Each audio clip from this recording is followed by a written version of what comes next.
Welcome to a new edition of the Neon Jazz Interview Series with Jazz Hammond B-3 veteran Greg Hatza. He was born and raised in Pennsylvania and became a star on the Baltimore scene. When he was growing up, he was baptized with Boogie Woogie and would go on to love the sounds of cats on the Hammond B-3 like Johnny Smith. He started playing the Hammond B-3 in high school, and his first professional gig was on the instrument when he was only 16.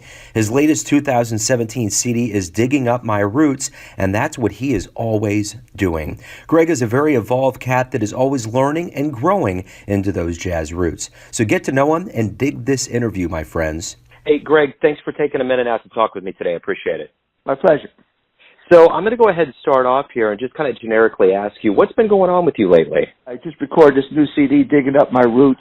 Basically, I'm trying to get my group, the Greg Hatza organization, a little bit more exposed to, different radio stations and different publications, and basically trying to spread the word and see if I can get some more gigs like around the country. I've been doing that, and I've been doing gospel music at St. Gregory's Church in Baltimore, Maryland. So I've been playing concerts. I just finished the Mid-Atlantic Jazz Festival concert in D.C. I'm doing one in Pennsylvania at the Berks Jazz Fest. So basically, I'm just trying to reestablish my career and trying to get it kick-started again. Right on. So let me ask you this: Digging Up My Roots. How do you feel about this album? What's kind of the motivation behind this piece of work? The motivation was being here based in Baltimore. Baltimore was a big organ town years ago. When I first came to Baltimore in the late 60s, I was a young kid, teenager, and Lenny Moore brought me here, who was a famous football player of the Baltimore Colts at the time. He saw me play up in Pennsylvania, Reading, where I'm from, Reading, Pennsylvania. He brought me down to Baltimore to a dinner club that he was opening up called Lenny Moore's Club 24. Like I say, Baltimore was a jazz organ town, so and it's a very blues-oriented town. So I noticed that the more blues and groove stuff that I perform, the more the more acceptance.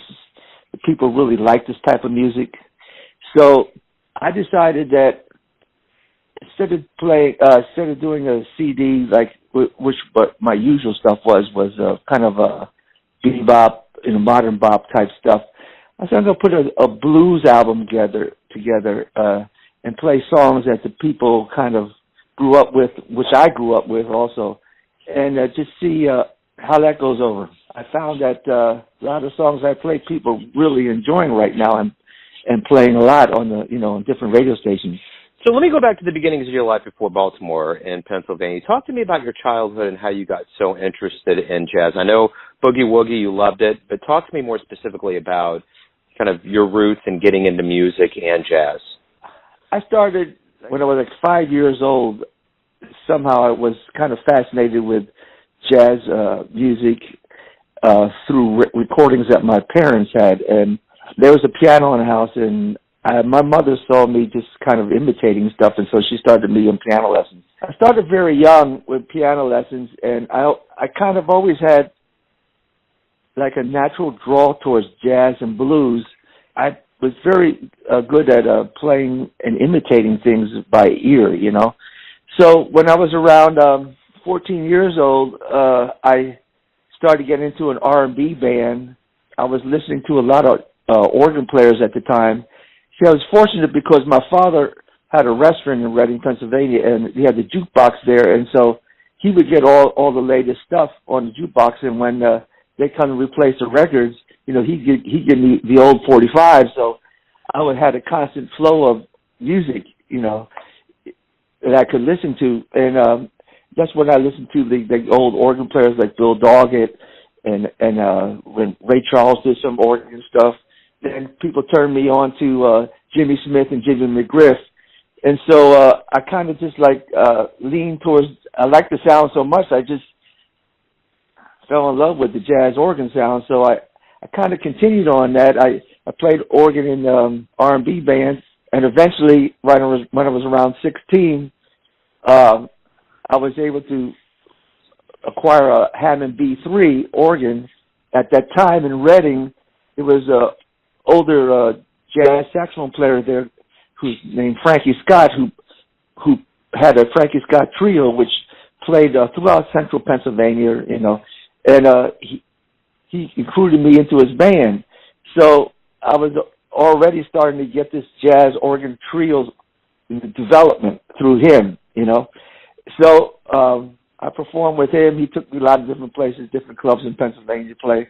I was young then. I really wasn't allowed in those clubs, but somehow he was able to get me into them, you know, because I was too young. Reading had a club called the Grand Hotel, which would bring in organ groups from New Jersey, Philadelphia, Delaware, and they would, at that time, you know, groups would play like 5 nights a week at one place. You know what I mean? And so they would be there for a weekend. And Saturday afternoon, they would have like a matinee. And I knew when these organ groups were there, so I would get down in the summertime, and they had a door open at right near the bandstand, so I could listen to them play. And I would, you know, talk to the musicians when they come on break, you know. And a lot of good organ players came through that club. And so a lot of them would let me, like, put a chair up for me so I could sit aside of the bandstand and just, you know, watch more closely what was going on. And so, lo and behold, you know, periodically they asked me to play. So, which I did, and then that was the time, actually, when Lenny Moore was in this club, and he saw me play jazz organ, and that's when he pulled me aside and said he was opening up a club in Baltimore, and he'd like to have me come down there and play the weekends down there. So he eventually convinced my parents to let me come down. I was only like 17 years old, you know, 17, 18, somewhere around there. And I would come down to Baltimore on Friday evenings. He'd pick me up at the train station, take me to the club. There's already a B3 there. The musicians were already there for guitar and drums, and I was playing the organ. And I would spend the weekend with Lenny Moore, and then on Sunday nights, after I finished my last set, he'd take me to a bus station, and off I went back to Reading, and I went back to school. Until I was around, when I was around 18, by coming back and forth to Baltimore, there's a music college there called Peabody Conservatory. And so I tried to practice, get an audition for that school. So eventually I was made an audition and was accepted into Peabody. So this is mostly a classical, you know, it was a classical school, so classical music. But I got accepted there, and so I kind of moved permanently to Baltimore and lived with the Moores for about 4 or 5 years. You know, and went to school and played in his club, and then played at other various clubs in Baltimore. And he got me my first contract with MCA Records when I put out 2 albums, The Wizardry of Greg Hatza and Organized Jazz. And that was, I was like 18, 19 years old at the time. And I recorded with, like, Grady Tate was on drums, Eric Gale was on guitar. So that was kind of the start of my career as far as recording and organ, and just kind of went from there. You know, the one thing that I noticed is that you're largely self-taught. You got a lot of experience before you even went to college. So talk to me about, what did a formal education, you got a bachelor's and a master's, what did that teach you about music? Because it wasn't a jazz school, you know. What it did was actually just help me develop good technique, you know, on just playing a keyboard. Most of my jazz experience was pretty much, you know, like you say, self-taught and right off the bandstand, you know, and listening to records and going to see people play. That's the way people learn in those days. There weren't really any jazz schools, you know. Picked up my playing experiences by being around other jazz musicians and listening to a lot of recordings. And I was fortunate enough to study composition, jazz composition, with Bill Russo, who was a famous trombone player to stay in Kenton Band. He was kind of a guest a professor at Peabody at the time when I was there, so I did study just compositions. You know, I wrote pieces for big bands and things like that. But most of my playing experience basically was self-taught. Let me kind of talk to you a little bit about all of the years that you performed. I mean, you've seen a lot of things. You've been all over the place. Talk to me a little bit about your band that you were in, Moon August. How did that come about? And kind of talk to me a little bit about the history of that band. Around the mid-'70s, when a lot of famous people like Miles and Herbie and Chick Corea, and they started going into the electronic sound with the synthesizers and multiple keyboards. The Hammond organ kind of fell to the wayside a little bit. Only like the people that were still performing, like Jimmy Smith, McGriff, McDuff, and stuff like that. They kept the tradition going, but generally speaking, the rooms for Hammond organs kind of diminished, and the use of the electric bass and the synthesizers became popular. So I decided to form a contemporary band called Moon August, which we did about 4 recordings also. And so I was playing more keyboards, synthesizers, not organ, and electric bass, percussion, 2 saxophones. It was a good sound actually, and the band itself won many awards in this area, like jazz contests that were going on at the time. We became Baltimore's jazz ambassadors to Japan for Sister City, and we won awards, and that was a D.C. Baltimore jazz contest, and we got to go to Italy and perform with various other famous bands like Dizzy Gillespie's band. Freddie Hubbard was performing there, so I kept that band going for quite a long time, and at that time that kind of band was very popular. So I kept that almost up into the early '90s. I think through Joey DeFrancesco, he also became kind of famous, for a young kid playing the organ again. I noticed he was doing recordings and stuff. So one day, some people actually talked to him and said he knew of me and my recordings. So one day he was playing in Baltimore, so I went to check him out. So when I went there, he kind of recognized me. I don't know why, but he did. He recognized me. He was playing, and he started playing a song I recorded when I was like 19 years old. So he had my albums. So afterwards we talked, and he said to me, like, him and his father, Papa and DeFrancesco, John Papa, they were trying to bring the Hammond organ kind of back onto the scene and popularity, which it really did start to do that. And so he said, I should get back on the organ and start recording. So I listened to him.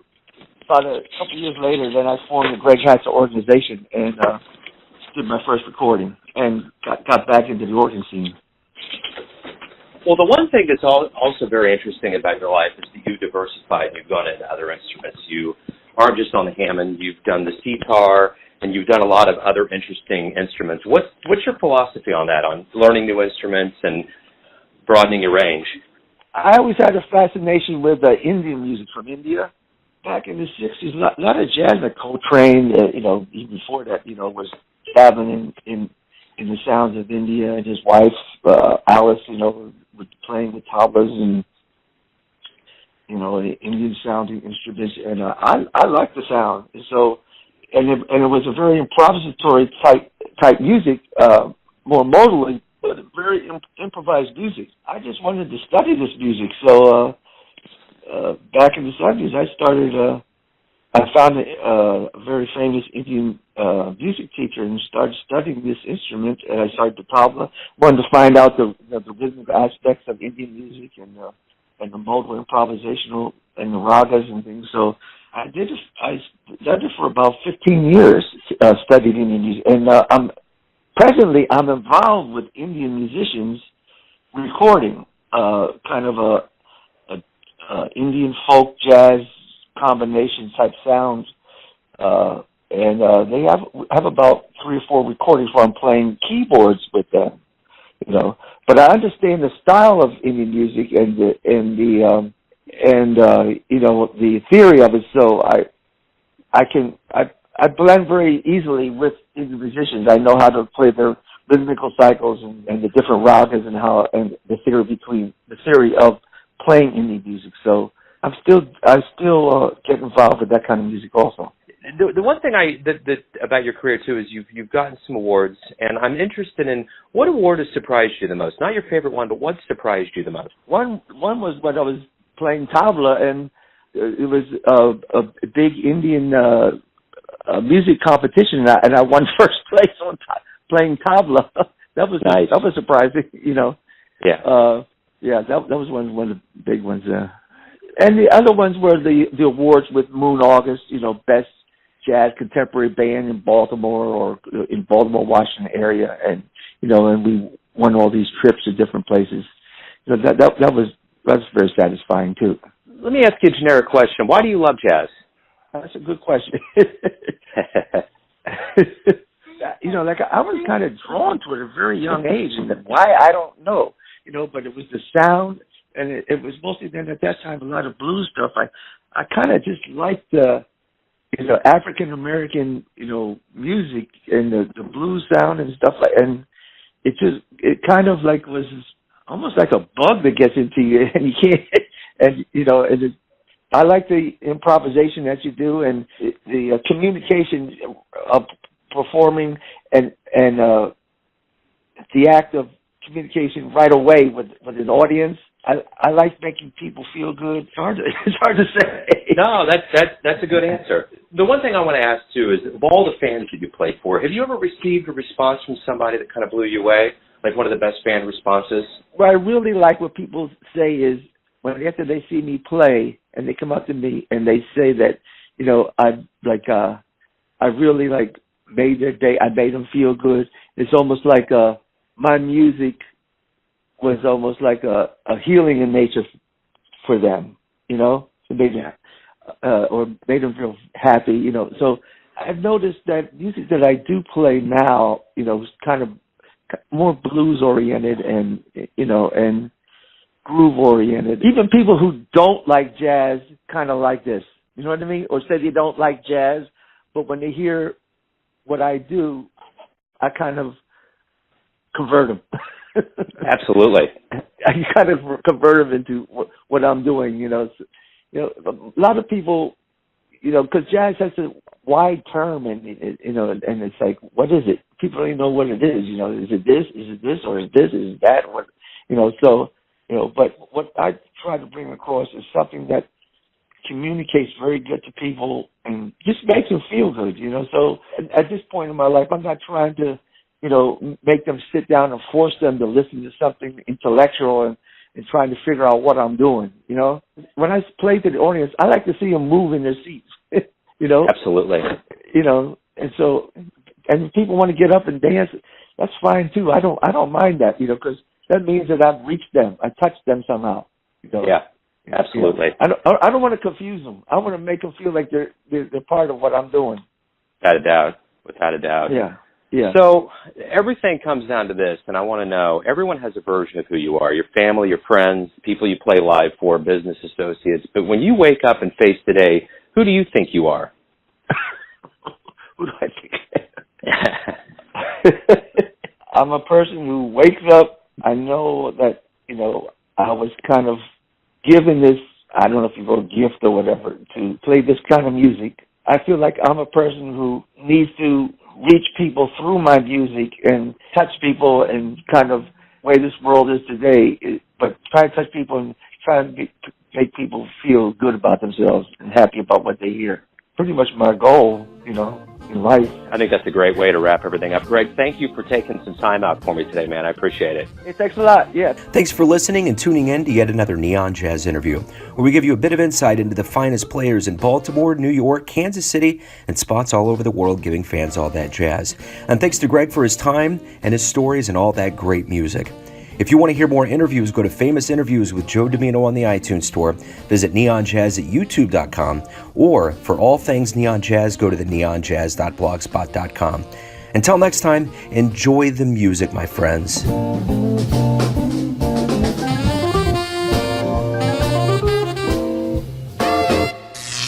Neon Jazz.